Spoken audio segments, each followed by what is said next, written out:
you're the principal owner of Allison Muller Consulting.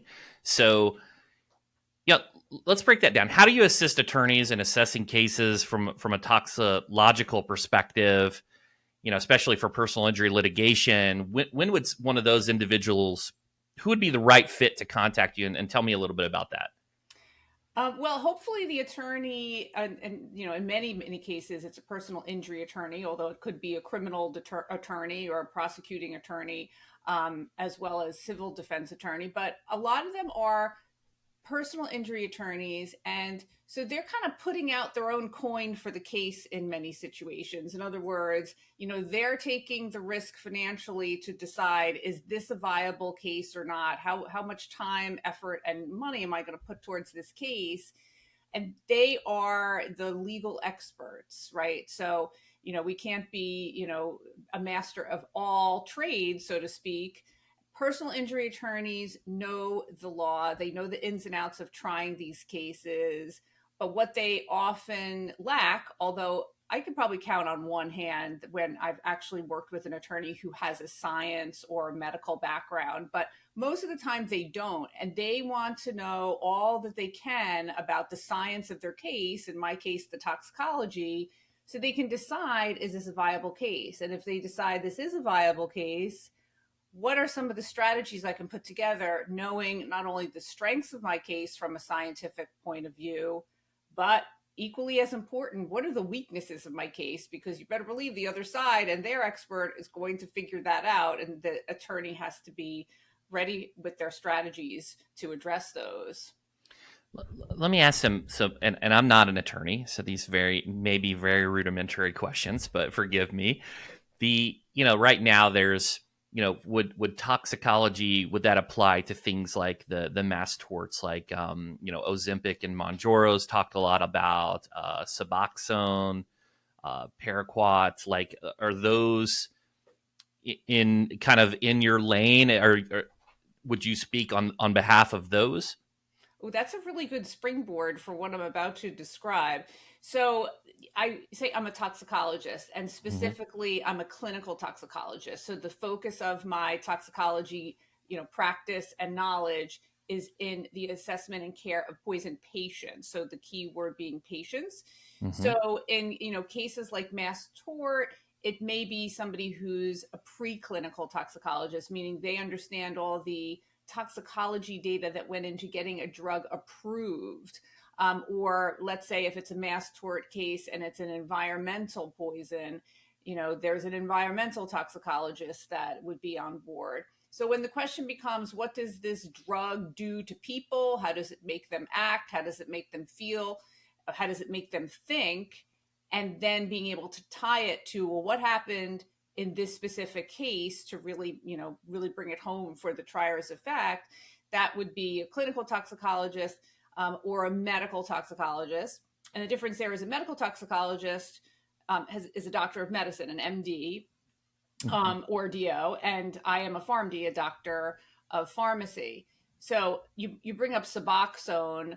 That is something that I come across in many of my cases because there's there's still this very troublesome opioid epidemic.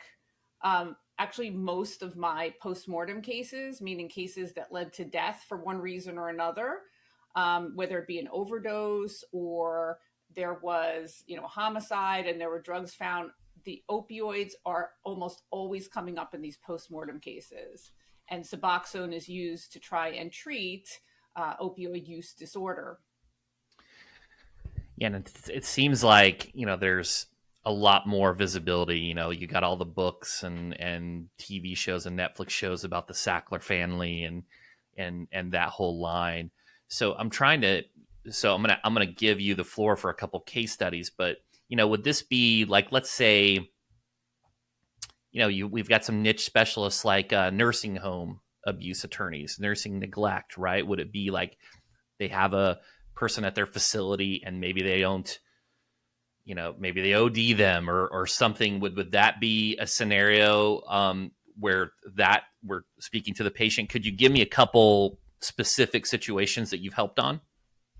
Sure. So I actually do a 1 hour continuing legal education program on scenarios that would happen at a nursing home or some other setting where, was there harm that was done to a patient because of a medication? And sometimes it's not so cut and dried. It might be the medication, but it might be other things.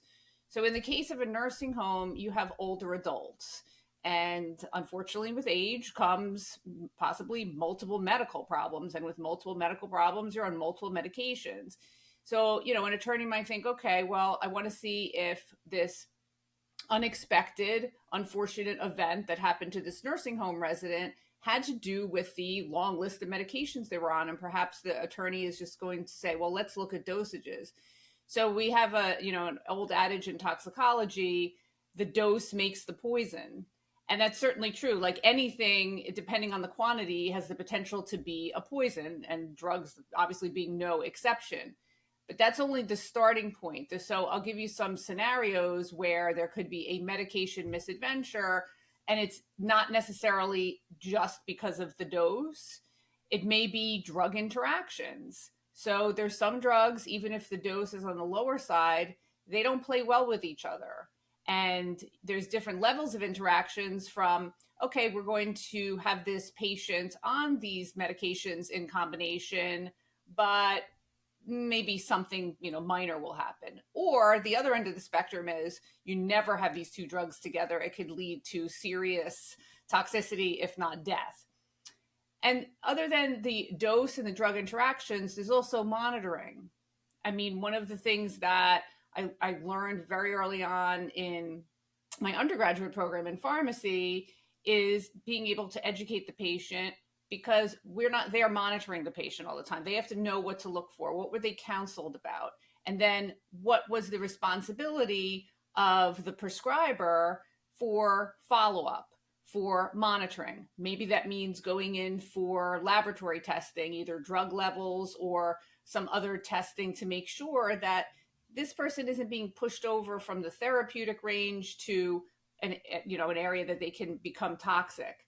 And then, of course, there's just out and out errors. I mean, I've had cases where, and this is going to happen no matter what the barriers are to having any errors. Somebody gets the wrong drug completely. It was meant for bed A, and this person was in bed B, or somebody next door, or just a misfill at the pharmacy where the names are similar.